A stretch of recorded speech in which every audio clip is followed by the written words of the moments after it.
Vamos a analizar qué efectos tiene un diésel contaminado en un motor.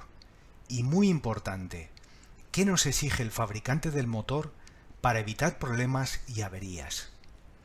De inicio, deberíamos subrayar que la tolerancia de un motor diésel a las impurezas difiere si se trata de un motor common rail o de un motor de inyección directa del tipo inyector bomba.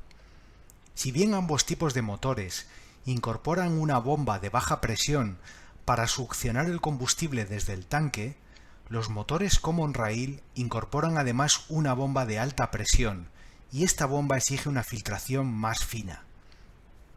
En lo que coinciden los motores common rail y los del tipo inyección bomba es en su aversión al agua.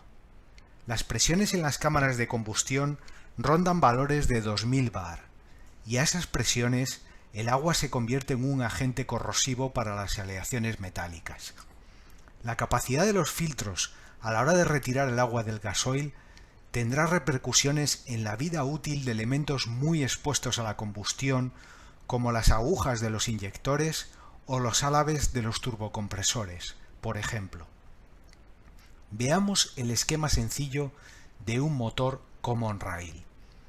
Podemos comprobar que el motor incorpora elementos filtrantes para resolver el problema del agua y de las partículas en el combustible.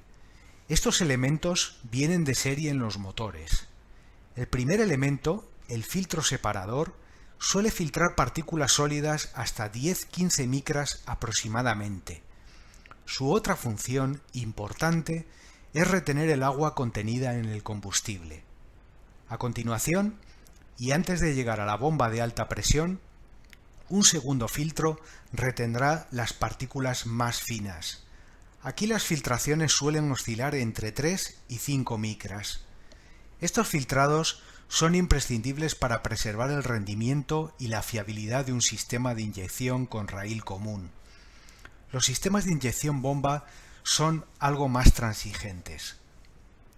Estos filtros están homologados por los fabricantes, cumplen las certificaciones ISO, proceden de marcas reconocidas y protegen adecuadamente el motor. Pero si el combustible del tanque está en malas condiciones, los filtros de motor se saturarán muy deprisa. ¿Y qué pasará? Pensemos en un grupo electrógeno. Cuando un generador eléctrico no alcanza la potencia que se le está demandando, será incapaz de sincronizarse en frecuencia y tensión, ni tampoco estabilizarse.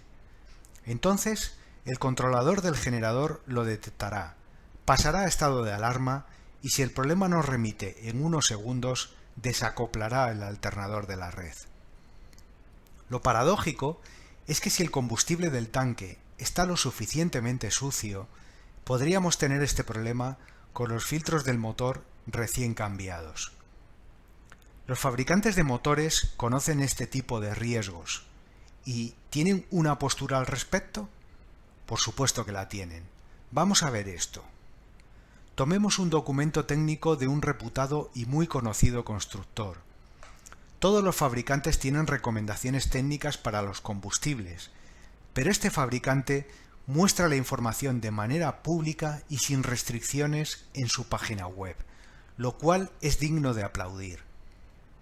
Vamos a observar un documento donde se especifican las características que han de cumplir los combustibles.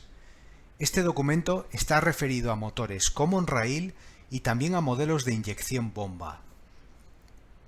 La tabla exige niveles de filtración muy concretos. Por ejemplo, un código ISO 18, 17, 14 para partículas de 4, 6 y 14 micras. ¿Qué significa este código? Este código es un estándar internacional que se interpreta con una tabla como la siguiente. Un combustible que tras ser sometido a una analítica obtiene un código ISO 18, 17, 14 como nos está pidiendo el fabricante en este caso, es porque contiene entre 1300 y 2500 partículas de 4 micras o mayores por mililitro. Contiene entre 640 y 1300 partículas de 6 micras o mayores por mililitro. Contiene entre 80 y 160 partículas de 14 micras o mayores por mililitro. Estas composiciones no pueden ser rebasadas en ningún caso. Si volvemos a la tabla del fabricante, observamos que los niveles de filtración más exigentes corresponden a las 3 series de motores Common Rail, mientras que la serie con motor inyección bomba nos pide un código ISO 21217, que no es un valor tan restrictivo. Y ojo, el fabricante avisa de que estos valores de filtración deben obtenerse previamente a la llegada del combustible al motor, conforme a este diagrama.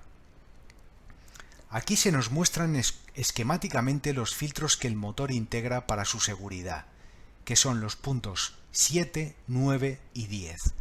Pero la analítica del combustible deberá hacerse en el punto 6, es decir, justo antes de que el combustible llegue al motor. Estos requisitos no están establecidos por capricho y tienen una justificación. Pensemos por un momento en un motor que no consigue arrancar o que no alcanza la potencia que se le exige. Esto podría provocar la caída de un generador eléctrico, de un data center, un barco, un quirófano, una instalación militar o un recinto de telecomunicaciones, por ejemplo.